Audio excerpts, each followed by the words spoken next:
ओम सूर्याय नमः। प्रेम से बोलिए सूर्य देवता की जय। नमस्कार भक्तगण, भगवान सूर्य देव की कृपा आप सभी पर बनी रहे। आज रविवार है।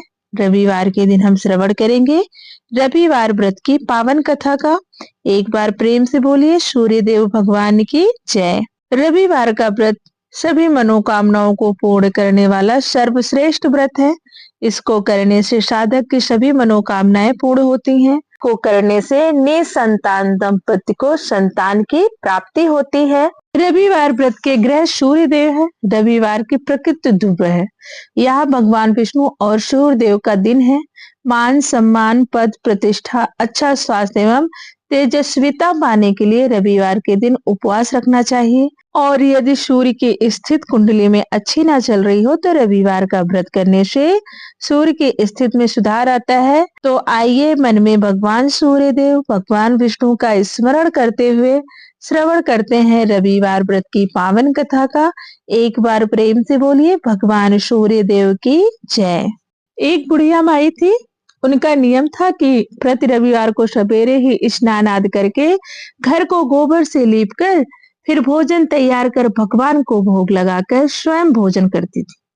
ऐसा व्रत करने से उनका घर अनेक प्रकार के धन धान्य से पूर्ण था। श्री हरि की कृपा से घर में किसी प्रकार का विघ्न या दुख नहीं था। सब प्रकार से घर में आनंद रहता था। इस तरह कुछ दिन बीत जाने पर उनकी एक पड़ोसन, जिसके गौ का गोबर बुढ़िया माई लाया करती थी, विचार करने लगी कि यह वृद्धा सर्वदा मेरी गौ का गोबर ले जाती है, इसलिए अपनी गौ को घर के भीतर बांधने लगी। बुढ़िया को गोबर न मिलने से रविवार के दिन अपने घर को न लीप सकी, इसलिए उसने ना तो भोजन बनाया, ना भगवान को भोग लगाया तथा स्वयं भी उसने भोजन नहीं किया। इस प्रकार उसने निराहार व्रत किया। रात्रि हो गई और वह भूखी सो गई। रात्रि में भगवान ने उसे स्वप्न दिया और भोजन न बनाने तथा भोग न लगाने का कारण पूछा। वृद्धा ने गोबर न मिलने का कारण सुनाया। तब भगवान ने कहा कि माता, हम तुमको ऐसी गौ देते हैं जिससे सभी इच्छाएं पूर्ण होती हैं, क्योंकि तुम हमेशा रविवार को गौ के गोबर से लीप कर भोजन बनाकर मेरा भोग लगाकर खुद भोजन करती हो। इससे मैं खुश होकर तुमको वरदान देता हूँ। निर्धन को धन और बांझ स्त्रियों को पुत्र देकर दुखों को दूर करता हूँ तथा अंत समय में मोक्ष देता हूँ। स्वप्न में ऐसा वरदान देकर भगवान तो अंतर्ध्यान हो गए और वृद्धा की आंख खुली तो वह देखती है कि आंगन में एक अति सुंदर गौ और बछड़ा बंधे हुए हैं। वह गाय और बछड़े को देखकर अति प्रसन्न हुई और उसको घर के बाहर बांध दिया और वहीं खाने को चारा डाल दिया। जब उसकी पड़ोसन ने बुढ़िया माई के घर के बाहर एक अति सुंदर गौ और बछड़े को देखा तो द्वेष के कारण उसका हृदय जल उठा और उसने देखा कि गाय ने सोने का गोबर किया है, तो वह उस गाय के गोबर को ले गई और अपनी गाय का गोबर उसकी जगह रख गई। वह नित्य प्रति ऐसा ही करती थी और सीधी सादी बुढ़िया माई को इस बात की खबर ही नहीं थी। तब सर्वव्यापी ईश्वर ने सोचा कि चालाक पड़ोसन के कर्म से बुढ़िया ठगी जा रही है, तो ईश्वर ने संध्या के समय अपनी माया से जोर की आंधी चला दी। बुढ़िया ने आंधी के भय से अपनी गौ को भीतर बांध लिया। प्रातः काल जब वृद्धा ने देखा कि गौ ने सोने का गोबर दिया है तो उसके आश्चर्य की सीमा न रही और वह प्रतिदिन गौ को घर के भीतर बांधने लगी।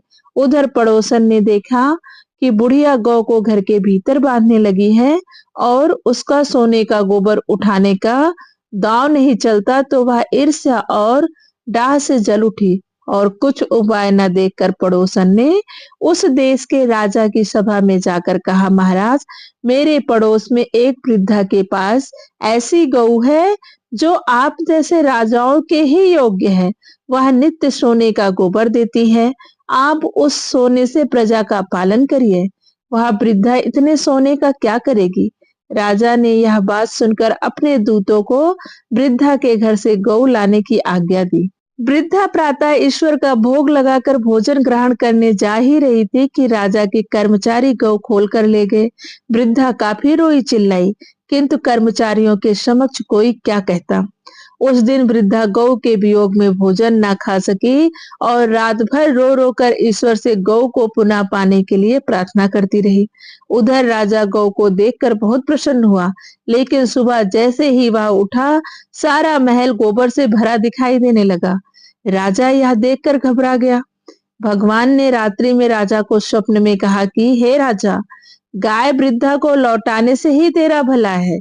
उसके रविवार के व्रत से प्रसन्न होकर मैंने उसे गाय दी थी। प्रातः होते ही राजा ने वृद्धा को बुलाकर बहुत से धन के साथ सम्मान सहित गौ बछड़ा लौटा दिया।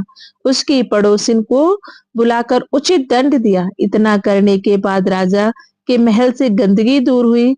उसी दिन से राजा ने नगर वासियों को आदेश दिया कि राज्य की तथा अपनी समस्त मनोकामनाओं की पूर्ति के लिए रविवार का व्रत रखा करो। व्रत करने से नगर के लोग सुखी जीवन व्यतीत करने लगे। प्रेम से बोले सूर्य देवता की जय।